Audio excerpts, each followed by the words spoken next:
How can the one you share your life, your home, and your safety with become the danger itself? This is a story about trust that slowly turns into death.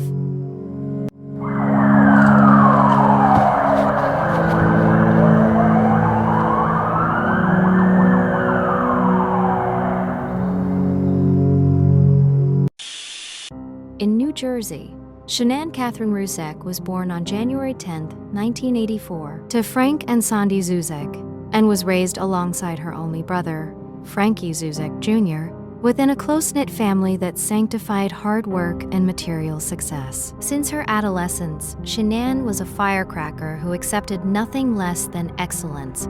In her early 20s, she achieved what many aspire to. She married her first husband, Crouch, and built a comfortable life with him in a 4,000-square-foot home in Belmont, North Carolina. That house was not just a residence. It was a property registered in her name and her first husband's, and she took such pride in it that she called it her dream home. However, that period also witnessed the beginning of her battle with lupus. Her first marriage ended in separation, and she sold the house, emerging from the experience burdened by the pains of illness and the bitterness of financial loss, to start from scratch in North Carolina. In contrast, Christopher Lee Watts, born on May 16, 1985 in North Carolina, grew up in a small family consisting of his father, Ronnie Watts, his mother, Cindy Watts, and his only sibling, an older sister named Jamie Watts. He lived the life of an obedient son to a suspicious degree. Chris's childhood was not tortured. Rather, it was excessively quiet. He fled from any conflict and found his only sanctuary in car engines. Chris grew up not knowing how to express his frustration, causing his feelings to accumulate in a black box within his soul. Chris and Shanann met in 2010 via Facebook, and on November 3, 2012, they married. They moved to Colorado in 2013 to buy a luxury home in the town of Frederick for nearly $400,000. The nature of their relationship was built on contrast. Shanann was the strong, dominant personality who managed every little detail, while Chris was the subservient husband who followed orders in silence. Shanann was hyperactive on social media, portraying her life as perfect. But behind the scenes, the truth was dark. The couple officially declared bankruptcy in 2015 due to massive debts, and that perfect image was putting intense pressure on Chris. This period also saw sharp tension with Chris's family, especially after the famous nuts incident, when Shanann accused Chris's mother of endangering her daughter Celeste's life due to her allergy, deepening the psychological rift within Chris. This repression exploded in the summer of 2018, when Shanann traveled with her two daughters to visit her family for 5 weeks. During this period, Chris began a relationship with a co-worker named Nicole Kessinger, whose search records later revealed she had been searching for the name Shanann Watts on Google since 2017, raising doubts about the timing of the relationship's start. During that time, Chris secretly tried to induce a miscarriage for Shanann by giving her a dose of the painkiller oxycodone without her knowledge, because he did not want a third child to bind him to Shanann forever. When Shanann returned in August 2018, she found a cold man before her. On the night of August 13, 2018, Shanann entered her home at 1:48 a.m. to confront her husband in one final discussion. On the morning of that day, her friend Nicole Atkinson reported her missing. Chris began to play the role of the worried husband, but his coldness led investigators to suspect him. On August 15th, he underwent a polygraph test and failed miserably. When he realized the mask had fallen, he asked to speak to his father, Ronnie Watts, thinking his father was the only one who could understand him. In the interrogation room, in his father's presence, Chris gave a false and cowardly confession.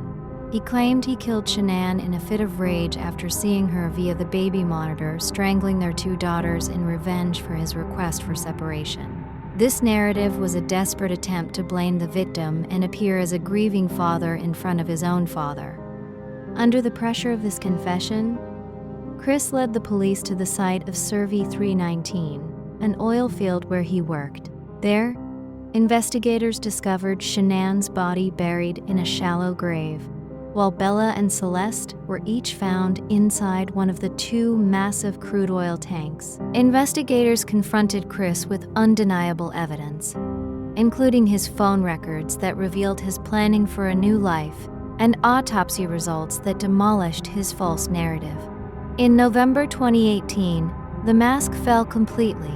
Chris Watts officially confessed that he strangled Shanann with his bare hands for a period ranging between 2 and 4 minutes. She was pregnant and offered no resistance, suggesting she was caught by surprise while sleeping. After that, the two girls, Bella and Celeste, woke up and watched their father wrapping their mother's body in a bedsheet. He then placed Shanann's body in the back of the truck and put the two girls who were alive in the back seat, driving for 45 minutes until he reached the oil field. Upon arrival, he strangled them at the field site using the bedsheet. He started with Celeste, who was 3 years old, then threw her body into the tank before returning to the truck to repeat the same act with his daughter Bella, who was 4 years old. Bella's death was the most tragic. She was sitting next to her sister, watching what was happening in terror and questioning. After he finished killing Celeste, she looked at him and said a sentence dripping with pain. "Are you going to do to me what you did to Cece?" This detail reveals her full realization of what was happening. Because of what she saw, she tried to resist and defend herself, which the autopsy confirmed by the presence of wounds on her tongue and the inside of her cheek. According to Chris's subsequent confessions, her last words to him were, "Daddy, no." Afterwards, he stuffed their small bodies into the narrow openings of the oil tanks, 20 centimeters, which later led to parts of their hair and skin falling off due to the crude oil. Shanann also suffered what is known as post-mortem fetal extrusion, coffin birth, as the decomposition of the body and the pressure within the grave led to the fetus, Nico, being expelled from her womb after her death. These details shook public opinion, as they revealed how a friendly person could turn into a monster who annihilates his family in cold blood. In November 2018, Chris Watts was sentenced to 5 consecutive life sentences without any chance of parole. Today, Chris remains in a maximum security prison in Wisconsin, his story remaining one of the most studied cases in criminal psychology under the title, "The Killer Hiding Behind the Mask of Calm."